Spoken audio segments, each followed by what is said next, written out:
déjà vous dire le plaisir que j'ai de venir au Salon de l'Agriculture. Je suis moi-même petite fille d'agriculteur. C'est un milieu dans lequel j'ai toujours baigné dans mon enfance, en Vendée.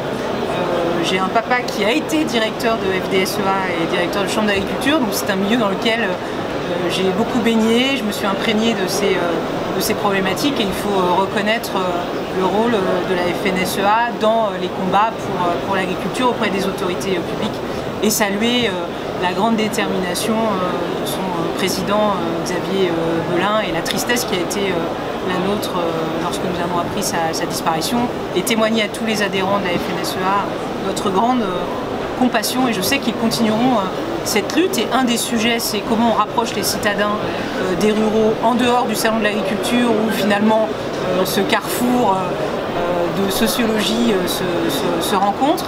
L'idée, c'est de faire comprendre aux citadins qu'ils ont intérêt d'avoir une agriculture de qualité. Je crois que cette sensibilisation, elle s'est aussi organisée. Il y a eu des évolutions de mentalité récentes là-dessus. Et puis certainement, comment on manie bien, et ça c'est plutôt du côté de la secrétaire d'État aux collectivités territoriales, des territoires qui sont plus denses avec des territoires qui sont moins denses, et comment on les organise certainement dans une approche plus globale. Et nous on considère notamment que les nouvelles intercommunalités doivent faire en sorte qu'il y ait une vision de l'espace qui concerne aussi l'agriculture, sa préservation, son développement. En tout cas, c'est ce pourquoi nous plaidons auprès des agriculteurs.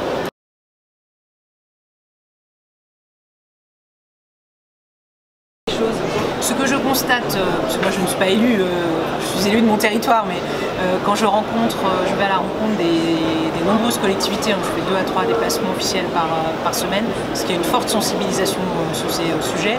Je viens d'aller visiter un stand en Normandie où c'est un boulanger en fait, qui vient d'employer 10 personnes, précisément parce que la demande des collectivités c'était d'avoir du pain de boulanger et pas du pain industriel, qui s'est structuré grâce au marché public des collectivités. Donc cette sensibilisation, elle a eu lieu, elle donne lieu à une véritable économie.